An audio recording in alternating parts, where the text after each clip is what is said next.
Viewers, টলিউডের আলোচিত ছবি রঘু ডাকাত এবারের দুর্গাপূজায় মুক্তি পেয়েছে।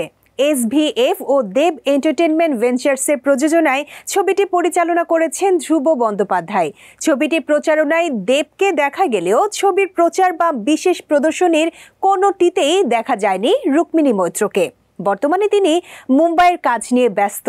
সম্প্রতি কলকাতায় এসে ভারতীয় গণমাধ্যমে এই বিষয়ে নিজেই মুখ খুলেছেন রুক্মিণী। সো ভিউয়ার্স, এবার দেখে নেব আজকের শোবিজ এক্সট্রা স্টোরি। জন্মাইছি ভালোবাসবো মরে যাব, আছে সাহস। এবারের দুর্গাপূজায় কপালে সিঁদুরের টিকা, প্রতিবাদী চোখ, ঝাঁকড়া চুল উড়িয়ে রঘু ডাকাত হয়ে পর্দায় ধরা দিয়েছিলেন দেব। ছবিটিতে পর্দা কাঁপিয়েছেন অভিনেতা দেব। এসভিএফ ও দেব এন্টারটেইনমেন্ট ভেঞ্চার্সের প্রযোজনায় ছবিটি নির্মাণ করেন ধ্রুব বন্দ্যোপাধ্যায়। এই ছবির জন্য নিজেকে পুরোপুরি ভেঙে নতুনভাবে গড়ে তুলেছিলেন দেব। এতে দেবের সঙ্গে জুটি বাঁধেন ইথিকা পাল। পাশাপাশি এতে আরও অভিনয় করেন অনির্বাণ ভট্টাচার্য, সোহিনী সরকার, ইথিকা পাল, ওম সাহানি, রূপা গঙ্গোপাধ্যায়।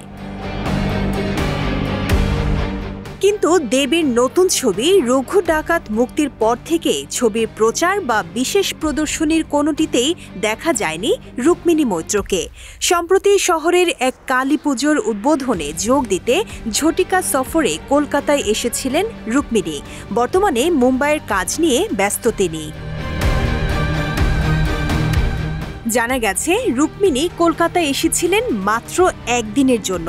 তার কাছে সাংবাদিকদের প্রশ্ন ছিল, রঘু ডাকাতের প্রদর্শনীতে আপনি কেন ছিলেন না? রুক্মিণী জবাব দেন, উফ বাবা, এই প্রশ্নের একটাই উত্তর, আমায় খুঁজতে থাকুন। আসলে কাজের জন্য আমি বাইরে থাকি। কালী পুজোয় একদিনের জন্য এসেছি, কাছের মানুষদের সঙ্গে সময় কাটাবো। ভাইজি আমায়রার জন্মদিন আছে, আবার দিল্লি ফিরে যেতে হবে।